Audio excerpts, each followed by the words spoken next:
మీ ఎలాంటి వ్యాపార ప్రకటనలకైనా వెంటనే మా ఛానల్ సంప్రదించండి. అందరికీ నమస్కారం. నేను శిరీష. ప్రస్తుతం మనతో పాటు ఉన్నారు ప్రముఖ ఆధ్యాత్మికవేత్త, జ్యోతిష్య పండితులు, త్రిపుర సుందరి పీఠం దైవజ్ఞ రమా శర్మ గారు. గురుగారితో మాట్లాడదాం. నమస్కారం గురుగారు. నమస్కారం అమ్మా. గురుగారు, ఇదివరకు మీరు రాగి చెట్టు గురించి కూడా తెలియజేశారు ఒక వీడియోలో. ఇప్పుడు మారేడు చెట్టు, అసలు మారేడు చెట్టు విశిష్టత ఏంటంటారు? శివుడికి చాలా ప్రీతికరమైన చెట్టు అని అంటుంటారు. సో దాని విశిష్టత ఏంటి? దాన్ని పూజించడం వల్ల మనకు ఎలాంటి మంచి జరుగుతుందంటారు? గురు బ్రహ్మ గురు విష్ణు గురుదేవో మహేశ్వర గురు సాక్షాత్ పరబ్రహ్మ తస్మై శ్రీ గురవే నమః. హరితస గోత్రోత్పన్నం హరిభక్తిపరాయణం శంకర గురువరేంద్ర చరణం శరణం ప్రపద్యే. శ్రీ మహద్భ్యో గురుభ్యో నమః. అరుణాం కరుణాతరంగితాక్షిం ధృతపాశాంకుశ పుష్పబాణ చాపాం అనిమాజురయుతాం అయూకైః అహమిత్యేవ విభావయేద్భవానీం. ఓం శ్రీమాత్రే నమః. బిల్వవృక్షం అంటే మారేడు చెట్టు. మారేడు చెట్టు ఒక శివునికే ప్రీతికరం కాదు, లక్ష్మీదేవికి కూడా ప్రీతికరమే. శివుడు వేరు, లక్ష్మి వేరు. ఒక రకంగా చూసుకుంటే వీళ్ళిద్దరు బంధువులు. శివునికి లక్ష్మీదేవికి శివుడు అన్న అవుతాడు. ఓహో. మన చరిత్రలో చూస్తే మనకు గడబిడగా ఉంటుందంతా. అయితే విష్ణుమూర్తి చెల్లెలు పేరు నారాయణీదేవి. ఆమెనే దుర్గా, ఆమెనే గౌరీ, ఆమెనే కాత్యాయని, అంతా ఆమెకే పేర్లు. ఈ నారాయణీదేవి దుర్గాదేవిని శివుని యొక్క విష్ణుమూర్తి యొక్క చెల్లెలు. ఆయన శరీరంలో నుంచి కొంత అంశ వల్ల జన్మించినటువంటిది నారాయణీదేవి. ఆయన నారాయణుడు, ఈమె నారాయణీదేవి. ఈ నారాయణీదేవిని దుర్గాదేవిని ఎవరికి ఇచ్చారు? పెళ్లి చేసుకున్నాడు శివుడు కదా. అప్పుడు శివుడు ఏమైనాడు? విష్ణుమూర్తికి బావగారైనాడు. మరి అప్పుడు లక్ష్మీదేవి ఏమవుతుంది? శివుడికి అన్న చెల్లెళ్ళ వరుస అవుతుంది. అయితే మారేడు చెట్టు ఎలా వచ్చింది అనేటువంటి ఒక విషయానికి మనం ఆలోచన చేస్తే దీన్నే బిల్వవృక్షం అంటారు. అయితే దేవతలు దానవులు సముద్రాన్ని మదనం చేసేటప్పుడు, పాల సముద్రాన్ని చిలికేటప్పుడు కల్పవృక్షం వచ్చింది. కల్పవృక్షం వచ్చిన తర్వాత బిల్వదళం కూడా పాల సముద్రంలో నుంచే పుట్టింది అని చెప్పి కొన్ని వృత్తాంతాలు మనకు చెబుతూ ఉన్నాయి. ఇక కొన్ని వృత్తాంతాలు మాత్రం ఏంటంటే లక్ష్మీదేవి యొక్క అంశ వల్ల బిల్వవృక్షం పుట్టింది అని చెప్పి కొన్ని చెప్తున్నారు. ఓహో, రెండు రకాలుగా మనకు చెప్తున్నారు. సరే, ఏదైనా సరే అది ఒక పవిత్రమైనటువంటి ఒక చెట్టు, ఒక పవిత్రమైనటువంటిది, దైవ సంబంధమైనటువంటి ఒక వృక్షం అది మారేడు చెట్టు. ఈ మారేడు చెట్టు ఆకులు ఏవైతే ఉంటాయో దళాలు అంటారు. ఆకులు త్రిదళం త్రిగుణాకారం త్రినేత్ర త్రిజాయుధం త్రిజన్మ పాప సంహారం ఏకబిల్వం శివార్పణం అని చెప్పి ఇవి రెండు రకాలు ఉంటాయి బిల్వ దళాలు. ఒకటేమో 3 ఆకులు సపరేట్గా కనబడతాయి ఒకటే కాడకు. ఒకదానికి ఒకే ఆకుకు 3 కలిసి అంటుకొని ఒకే ఆకుకు 3 చాలా ఏర్పడతాయి. దాన్ని ఏకబిల్వం అంటారు. ఒకే ఆకు ఉండి దానికి ఇటోకొన వచ్చేస్తుంది, ఆకు ఒకటే ఉంటుంది. దాన్ని ఏకబిల్వం అంటారు. 3 విడివిడిగా ఉండబడేటువంటి ఒక ఆకులను త్రిదళం అంటారు. 3 ఆకులుగా ఏర్పడేటువంటి దాంట్లో ఏకబిల్వము, త్రిబిల్వం అని చెప్పి 2 రకాలుగా మనకు లభిస్తుంది. ఏదైనా పరమేశ్వరునికి చాలా ఇష్టమైనటువంటి ఒక ఇది. ఆ పరమశివునికి ఒక చెంబెడు నీళ్లు పోసి ఇంత విభూతి మొగాన పెట్టి శ్మశానంలో దొరికేటువంటి, ఆయన ఏం కోరుకున్నాడు చెప్పండి?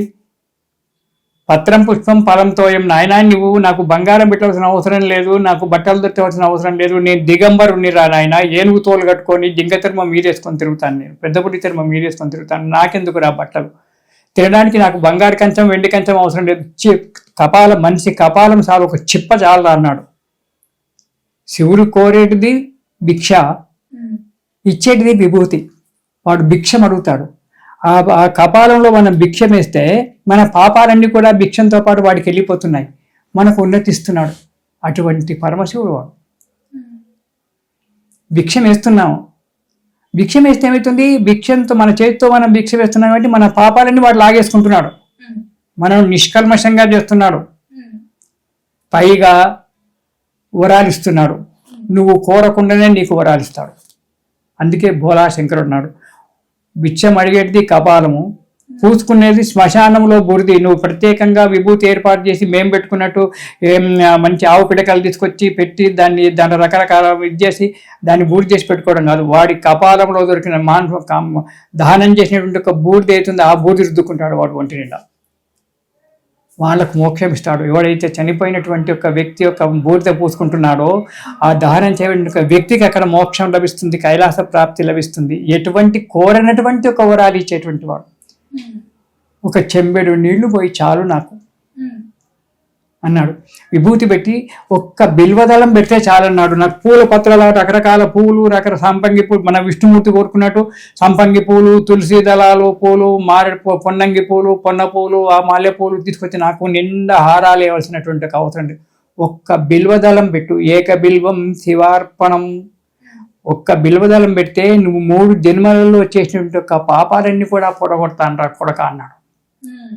అటువంటి మహానుభావుడు. అందుకే బిల్వదళము స్వామివారికి చాలా ఇష్టం. బిల్వ దళాలతో స్వామివారిని పూజ చేసుకోవాలి. మరి లక్ష్మీదేవికి ఈ చెట్టుకి ఏం సంబంధం అయ్యా స్వామి? ఇదేమో శివుడు, ఇది శైవం చెప్తున్నావు. మరి ఇదేమో వైష్ణవం, విష్ణుమూర్తి వైష్ణవుడు కదా, వైష్ణవుడి భార్య వైష్ణవుడు. ఈమెకు శివునికి సంబంధం ఏమిటిది అంటే మనకు శ్రీ సూక్తంలో చెప్తుంటాడు, లక్ష్మీదేవి యొక్క అంశ వల్ల జన్మించింది కాబట్టి లక్ష్మీదేవి ఆ మారేడు చెట్టు యొక్క కాండములో నిలిచి ఉంటుంది. కాండంలో లక్ష్మీదేవి ఉంటుంది, ఆకులేమో శివుడికి అన్నయ్య గారికి ఇష్టం, చెల్లెలేమో కాండంలో ఉంటుంది. ఆకులన్నీ తనలో వచ్చినటువంటి ఒక ఆకులు అంటే మేనల్లుళ్ళు అనుకో, ఇక అవన్నీ కూడా మా అన్నయ్య గారికి గొప్ప చెప్తుంది. కాబట్టి ఇది అద్వైత సిద్ధాంతం అంటారు. అది చాలా పెద్ద, అందులోకి వెళ్తే మనకు 3 గంటలు. కాబట్టి కాండంలో లక్ష్మీదేవి కూర్చొని ఉంటుంది కాబట్టి ఇది చాలా పవిత్ర వెండుక వృక్షం. ఆమె యొక్క అంశం వల్ల జన్మించింది. సరే, ఆమె యొక్క అంశం వల్ల కొన్ని పురాణాలు చెప్తున్నాయి. కొన్నేమో క్షీర సముద్రంలో నుంచి పుట్టినటువంటిది, కల్పవృక్షం పుట్టిన తర్వాత క్షీర సముద్రంలో పుట్టినటువంటిది కల్పవృక్షంతో సమానమైనటువంటి ఒక వృక్షము అని చెప్పి కొన్ని పురాణాలు మనకు చెప్తూ ఉన్నాయి. సరే, ఏదైనా పవిత్ర వృక్షం. లక్ష్మీదేవి పాల సముద్రంలో నుంచే పుట్టింది, కల్పవృక్షం పాల సముద్రం నుంచి పుట్టింది, మన బిల్వ వృక్షం పాల సముద్రంలో నుంచి పుట్టింది. కాబట్టి వీళ్ళంతా ఒకటే. బిల్వ వృక్షం యొక్క నీడ పడడం వల్లనే ఆరోగ్యాలు బాగుపడతాయి. ఆ నీడ ఉంటే చాలు, చెట్టు కింద కూర్చుంటే చాలు, ఆ గాలి వల్లనే కొన్ని రోగాలు తగ్గిపోతాయి. మనకు దరిద్రం పోవాలంటే ముఖ్యంగా మనం ఇప్పుడు చెప్పుకోండి, మనమంతా పోట్లాడే దేని గురించి, దైవభక్తి గురించి కాదు, మోక్ష సామ్రాజ్యం దొరకాలని కాదు. ఈ కలియుగంలో మనం కోరేది డబ్బు. డబ్బు ఉంటే మోక్షం దొరికినట్టే అనేటువంటి ఒక ఆలోచనలో మనం ఉంటాం. డబ్బు కావాలి, దరిద్రం పోయి డబ్బు కావాలి. డబ్బు కావాలి అని అనుకున్నప్పుడు, దరిద్రం పోవాలి అనుకున్నప్పుడు, ఇంట్లో సుఖశాంతులు నెలకోవాలి అని అనుకున్నప్పుడు బిల్వ చెట్టుకు పూజ చేయాలి. అంటే మారేడు చెట్టు ఎక్కడ ఉంటుందో అవి సామాన్యంగా తోటలలో ఉంటాయి, కొన్ని అడవులో ఉంటాయి, కొన్ని దేవాలయాల్లో కూడా, కొన్ని ప్రాంగణం పెద్దగా ఉంటే దేవాలయం కూడా మారేడు చెట్లు పెడుతుంటారు. మనం ఇంటి దగ్గర కూడా పెంచుకోవచ్చు. ఇంటి దగ్గర పెంచుకోకూడదని చెప్పి కొందరు చెప్తున్నారు, కొందరేమో పెంచుకోవచ్చు అన్నారు. అంత పెద్ద ప్రాంగణము మారేడు చెట్టు ఇంట్లో ఉండకూడదు, అంటూ ముట్టు తాకుతుంది. ఎందుకంటే ఆడవాళ్లకు కొన్ని అవి ఉంటాయి కదా, దానివల్ల చెట్టుకు అపవిత్రం ఏర్పడుతుంది అని చెప్పి దానివల్ల ఇంట్లో పెంచకూడదు, బయట పెంచుకోవడము, కన్నా చెట్ల తోటలలో కానీ దేవాలయ ప్రాంగణంలో కానీ పెట్టుకోవడం. కొన్ని సహజంగా అవిటంతలు అవే అడవులలో మొలుస్తుంటాయి. ఈ బిల్వ వృక్షం దగ్గరికి వెళ్ళి బిల్వ వృక్షానికి ఒక చెంబెడు నీళ్లు పోసి ఆ చెట్టుకు పసుపు కుంకుమ పెట్టి మనకు తోచిన నైవేద్యాన్ని పెట్టి బిల్వ వృక్షకు 5 ప్రదక్షిణాలు కానీ 11 ప్రదక్షిణాలు కానీ చేసి బిల్వ చెట్టుకు అభిముఖంగా తూర్పు ముఖం చేసి బిల్వ చెట్టుకు ఎదురుగుండా కూర్చొని, చెట్టు కింద కూర్చోవద్దు, అంటే చెట్టుకు వీపు చేసి కూర్చోకూడదు, చెట్టుకు ముఖం చేసి కూర్చోవాలి. కూర్చొని అక్కడ శ్రీ సూక్త పారాయణం అన్నా చేయొచ్చు. అది మనకు రాదు, అది వేదం కాబట్టి అది బ్రాహ్మలు వేద పండితులు వాళ్ళే నేర్చుకుంటారు. అది రాదు, వాళ్ళకి అందరూ కూడా నేర్చుతున్నారు. స్వరం ఉన్నా లేకున్నా కానీ ఆడవాళ్ళు మగవాళ్ళందరూ కూడా శ్రీ సూక్తం నేర్చుకుంటున్నారు. ఆ శ్రీ సూక్త పారాయణం చేయడం కానీ, లేదా లక్ష్మీ అష్టోత్తర నామాలు కానీ సహస్రనామాలు కానీ పారాయణం చేసి మళ్ళీ ఒక 5 ప్రదక్షిణాలు చేసి ఆరతి ఇచ్చి దండం పెట్టి కొని రావాలి. ఇలా ప్రతిరోజు గనక మనము బిల్వ వృక్షానికి గనక మనం ప్రతిరోజు గనక మనము పూజ చేసినట్టయితే దానివల్ల అష్ట కష్టాలు తొలగిపోతాయి. ఇంకోటి అది శివుడు భూతపతి, భూతాలకు అధిపతి శివుడు. అయితే ఈ యొక్క భూతాలు ఏవైతే ఉన్నాయో అంటే మనకు చెడు ఎనర్జీ అనే నెగిటివ్ అనేటువంటిది ఏదైతే ఉందో, ఈ దయ్యాలు భూతాలు ఇవన్నీ ఏమో అంటుంటారు కదా, అలాంటివన్నీ కూడా ఆ గాలి సోకడం వల్ల పారిపోతాయి. అంత పెద్ద అటువంటి ఒక వృక్షం అది. ఒక్క రోగాలు తక్కువ కావడము, ఒక దరిద్రం పోవడమే కాదు, అష్ట కష్టాలు అన్నారు. అందుకే అష్ట కష్టాలలో ఇది కూడా ఒక కష్టమే కదా. భూత ప్రేత ఆవాహన జరగడము, వీడు బాధపడము, అనారోగ్యాలు ఏర్పడడం, ఇవన్నీ కూడా కష్టాలే కదా. ఇటువంటి కష్టాలన్నీ కూడా పోతాయి. భూత ప్రేత పిశాచాది బాధలు ఏవైతే ఉన్నాయో ఆ మారేడు చెట్టు కింద కూర్చొని ఆ శివుణ్ణి కానీ లక్ష్మీదేవిని కానీ మనము కనుక ప్రార్థన చేసినట్టయితే పోతాయి. లక్ష్మీదేవిని ప్రార్థన చేస్తే ఆరోగ్యాలు బాగుపడతాయి, ప్లస్ సంపద కలుగుతుంది. దరిద్ర బాధ పోయి సంపద కలుగుతుంది అవుతుంది. ఇక మారేడు చెట్టు కిందనే కూర్చొని శివుని యొక్క స్తోత్రాలు కనుక చదివినట్టయితే భూత ప్రేత పిశాచాలు దూరంగా వెళ్ళిపోతాయి. ఏ రోజు చదవచ్చు అంటారు మరి మారేడు చెట్టు దగ్గర? ఏ రోజు ప్రతిరోజు చేయాలి. ఇలా చేస్తే భూత ప్రేత పిశాచాలు పోతాయి. అందులో ముఖ్యంగా ఏం చెప్పారంటే కొందరు మహానుభావులు చెప్పినట్టు విషయము, మారేడు చెట్టు కింద గనక కూర్చొని పంచచామర వృత్తం అంటారు. రావణాసురుడు చెప్పినటువంటి యొక్క శ్లోకాలు అవి.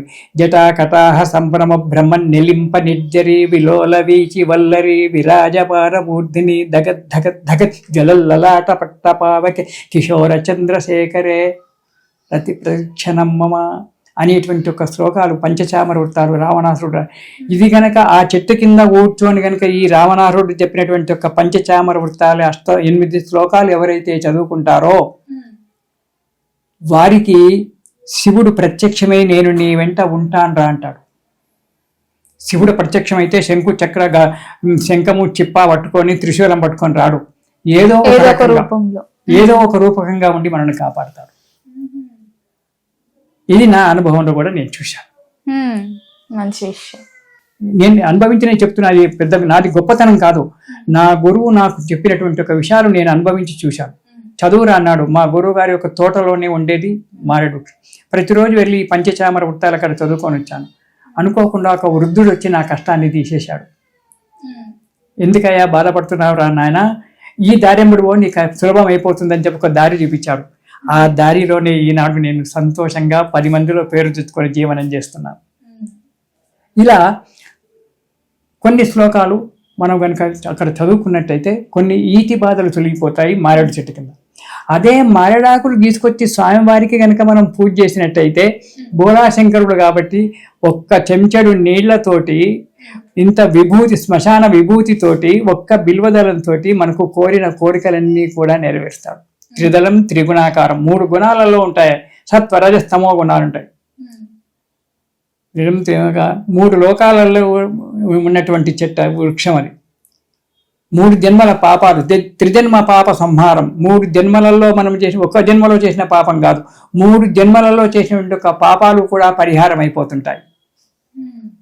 అదే చెట్టు కింద కూర్చొని లక్ష్మీదేవిని ప్రార్థన చేస్తే అష్ట కష్టాలు పోయి దరిద్ర పోయి మనకు సుఖము సంపదలు వస్తాయి.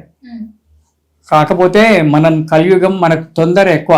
2 రోజులు ప్రదక్షిణాలు చేసి 2 రోజులు పారాయణం చేసి నాకేం కలగలేదండి పంతులు గారంటే ఈ కలియుగంలో కలుగుతుందా? మనము శ్రద్ధగా భక్తితో ఆ చెట్టుకు ప్రతిరోజు పూజ చేసినట్టయితే దరిద్ర బాధ 100%, 100కి 100 దరిద్ర బాధ పోతుంది. వానికి ఏదో ఒక రకంగా సంపద, ఉద్యోగంలో డెవలప్మెంట్ కావడము, మంచి ఉద్యోగం దొరకడము, లేకుంటే ఆస్తిపాస్తులు కలిసి రావడము, ఏదో ఒక రకంగా మాత్రం ఫలితం మాత్రం కంపల్సరీ మన జీవితానికి కలుగుతుంది. కాబట్టి అలాంటి బిల్వ వృక్షాన్ని ప్రతిరోజు పూజ, ప్రతిరోజు వీలు కాదు, ఆలస్యమైనా సరే ప్రతి సోమవారం, శుక్రవారం, సోమవారం చేయి, వారానికి 2 రోజులు చేయి. శుక్రవారం నాడు లక్ష్మీదేవి, సోమవారం నాడు శివుడు, ఇద్దరు ఆ చెట్టులో నిబిడీకృతమై ఉన్నారు కాబట్టి శుక్రవారం నాడు వెళ్ళి పూజ చేయి, సోమవారం వెళ్ళి పూజ చేయి. మీకు వీలైతే ప్రతిరోజు బిల్వ వృక్షానికి పూజ చేయి. కాబట్టి అలాంటి ఒక బిల్వ వృక్షం మనకు భగవంతుడు అందించినటువంటి ఒక, అంటే చెట్లకు చేమలకు పూజ చేస్తే అవుతుందా? చెట్లకు చేమలకు పూజ చేసినా మనకు ప్రకృతి నైజం, అది ప్రకృతి నుంచి వచ్చినటువంటిది. ప్రకృతి లేకుంటే పురుషుడు లేదు. అదే సౌందర్యలహరిలో చెప్తాడు మొట్టమొదటి శంకరాచార్యుల వారు, అమ్మా నీవు లేకపోతే భగవంతుడు లేడమ్మా అంటాడు. శివా శక్త్యాయుక్తో యది భవతి అంటాడు. శివుడు లేనిది అమ్మవారు లేదు, ప్రకృతి లేనిది పురుషుడు లేడు. పురుషుడు ఒట్టి మీసాలు దింపడానికే, వెనక ప్రకృతి ఉంటేనే జీవితం నడుస్తుంది. అందుగురించి ఆ ప్రకృతి మా సంబంధమైనటువంటిదే ఈ మారేడు వృక్షం. కాబట్టి అందులో క్షీర సముద్రంలో నుంచి జన్మించింది. అంతేకాకుండా లక్ష్మీదేవి యొక్క అంశ అందులో ఉంది కాబట్టి ఇటు లక్ష్మీదేవికి అటు శివునికి పూజ చేస్తే అష్ట కష్టాలు పోయి సుఖంగా సంతోషంగా ఉంటారమ్మా. చేయడం అనేటువంటిది ప్రశాంతత మనసు. ఒక్కటి మాత్రం నేను గట్టిగా చెప్తాను, ఏ దేవుడికి మీరు పూజ చేసినా కోరికలతో పూజ చేయకండి. నాకు ఇది కావాలి, నాకు అది కావాలి అనేటువంటి ఒక లిస్ట్ పెట్టి పూజలు చేయకండి. నీకు ఏది కావాలో అది నీకు ఇచ్చి తీరుతాడు. యస్మాచ్చ ఏన యదా యదా యశ్చ తస్మాచ్చ తావచ సుధాశుభమాత్మ కర్మ అంటాడు పంచతంత్రంలో. ఎప్పుడు ఏ సమయమందు ఏది నీకు కావాలని చెప్పి రాసి పెట్టుందో అది నీకు వచ్చి తీరుతుంది. దాన్ని దక్కించుకోవడం నీ బాధ్యత కానీ నా బాధ్యత కాదు, ఇచ్చేదే నా బాధ్యత. అందుగురించి కోరికలతో పూజ చేయాలి. మనకి ఇక్కడ ఎంత రాసి పెట్టుందో, ఎంత జీవితం రాసి పెట్టుందో అంత జీవితమే వస్తుంది. ఎంత సంపద రాసి పెట్టిందో గంత సంపదే వస్తుంది. దాన్ని నిలబెట్టుకొని దాన్ని పెంపొందింపజేసుకోవడం మనది. తల్లి కడుపులో జన్మించినప్పుడు జానడే ఉన్నాం మనం, ఈనాడు 6 ఫీట్లు అయినాం. శరీరాన్ని పెంపొందించుకుంటున్నాం, తిండి తిని అది తిని ఇది తిని అంత. అలాగే వాడు ఇచ్చేటప్పుడు అణుమాత్రమే ఇస్తాడు. అణువంటే ఎంత? అది కంటికి కనబడనటువంటిది. అణుమాత్రం సంపదనే ఇస్తాడు. గాలిలో దుమ్ము రేగుతుంది, ఆ దుమ్ములో కొన్ని చిన్నగా ఉంటాయి, అసలు కంటికి కనబడేవి. అలాంటిది అణువు అంటారు. ఆ అణువు మాత్రమే మనకు ఇస్తాడు సంపద. దాన్ని పెంపొందింపజేసుకోరా నీ శక్తి సామర్థ్యాల చేత అంటాడు భగవంతుడు. ఈ బాధ్యత మనం 2 రూపాయలు జేబులో ఉండగానే ఎగిరి గంతేస్తాం, ఉన్నది పోడగొట్టుకుంటాం, నీ కర్మ అంటాడు వాడంతే. అందుగురించి దాన్ని పెంపొందింపజేసుకోవడము, దాన్ని పొదుపు చేసుకోవడము, పెంపొందింపజేసుకోవడము మన బాధ్యత. కానీ భగవంతుడు వాడు ఇచ్చేది ఇస్తాడు, ఎప్పుడు ఏది ఇవ్వాలో ఇస్తాడు. అందుకే కోరికల చేత పూజ చేయకూడదు. నిష్కమనం వాడికి మనకెంత ఏమి ఇవ్వాలో ఎప్పుడు ఇవ్వాలో వాడికి తెలుసు. అందుగురించి 2 రోజులు పూజ చేసి నాకు ఫలితం రాలేదు అంటే కాదు, చెయ్యి. నీలో ఉన్నటువంటి ఒక నలుపు పోయేంత వరకు పూజ చేయి. నలుపు అంటే కర్మ, పాపకర్మలు ఏవైతే ఉన్నాయో అవి పోయేంత వరకు పూజ చేయి. ఎప్పుడైతే కర్మ పరిపక్వమైందో అప్పుడు నీకు సంపద వస్తుంది. అంటే మరి కర్మ పరిపక్వత కావడానికి పూజ ఎందుకు గురువు గారు అంటారు? పూజ చేయకుండా కర్మ పరిపక్వతం అవుతుందా? కాదు. ఎట్లా అవుతుంది? బియ్యం పొయ్యి మీద పోసి కింద నీళ్లు బియ్యం పొయ్యి గిన్నెలో పోసి పొయ్యి మీద పెట్టేసి ఉడుకంటే ఉడుకుతుందా? అందులో నీళ్లు పోయాలి, కింద మంట పెట్టాలి, అప్పుడే కదా అన్నం సిద్ధమయ్యేది. అలాగే మనలో ఉన్నటువంటి ఒక పాపకర్మలన్నీ కూడా పోవాలి అంటే భగవంతుని యొక్క ఆరాధన చేయాలి, అప్పుడు కానీ మనకు లభిస్తుంది. అలాగే అటువంటి దాంట్లలో ఈ బిల్వ వృక్షం ఒకటి మనకు సమస్తమైనటువంటి ఒక కష్టాలు తీరు చేసి, చెట్టు మొదటికి పూజ చేసి చెట్టుకు అభిముఖంగా కూర్చొని రోజుకు 16 సార్లు గనక శ్రీ సూక్త పారాయణం గనక చేసినట్టయితే వానికి అడ్డు లేదు. సంపద ఎక్కడి నుంచి వస్తుందో వాడికే తెలియదు. కానీ ఓపిక, శ్రద్ధ అవసరం. 16 సార్లు పారాయణం చేయాలంటే 2-3 గంటలు పడుతుంది. అంతసేపు కూర్చో లేదు, అంత చేయలేము. రోజుకు ఒక 5 సార్లు పారాయణం చేయి. ఒక్కసారి పారాయణం చేసి శ్రీ సూక్త పారాయణం మనస్ఫూర్తిగా ఎక్కడో వీళ్ళతో పూజ. ఒగామస్తు మనం పూజ చేస్తుంటే కావాలని భగవంతుడు విఘ్నం కల్పిస్తారు. ఒగామస్తు ఏం చేస్తున్నావు అక్క, చెట్టు కింద కూర్చొని అని ఒగామ అడుగుతాడు. నేనే చేస్తున్నా. పంతులు ఇంటికాడ పూజ చేసుకుంటా కదా, మళ్ళీ చెట్టు కాడ పూజ చేస్తున్నావు, ఎందుకు దీనికి పూజ చేస్తున్నావు ఒకటి అడుగుతావు.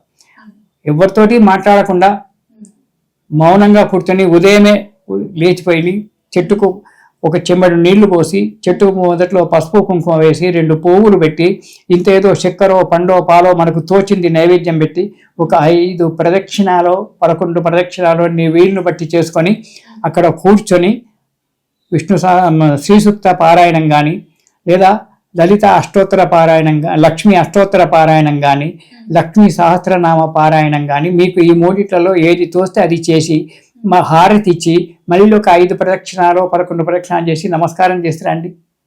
ఇలా ప్రతిరోజు చేయండి. మీ కష్టాలు దూరం కాకపోతే అప్పుడు నన్ను అడగండి. నాగారం వచ్చి నేను నాగారంలో ఉంటాను సొంతలు, ఇక్కడ వచ్చి అడగండి, నేను చెప్తాను. చేసేది మనస్ఫూర్తిగా మంచిగా చేయండి, ఫలితాన్ని పొందండి. ఇది బిల్వ వృక్షం యొక్క విశిష్టతమ్మ. ఇది శుభం. గురుగారు మొత్తం మీద బిల్వ వృక్షం యొక్క గొప్పతనాన్ని మాకు తెలియజేసినందుకు ధన్యవాదాలు. సంతోషం తల్లి, శుభం.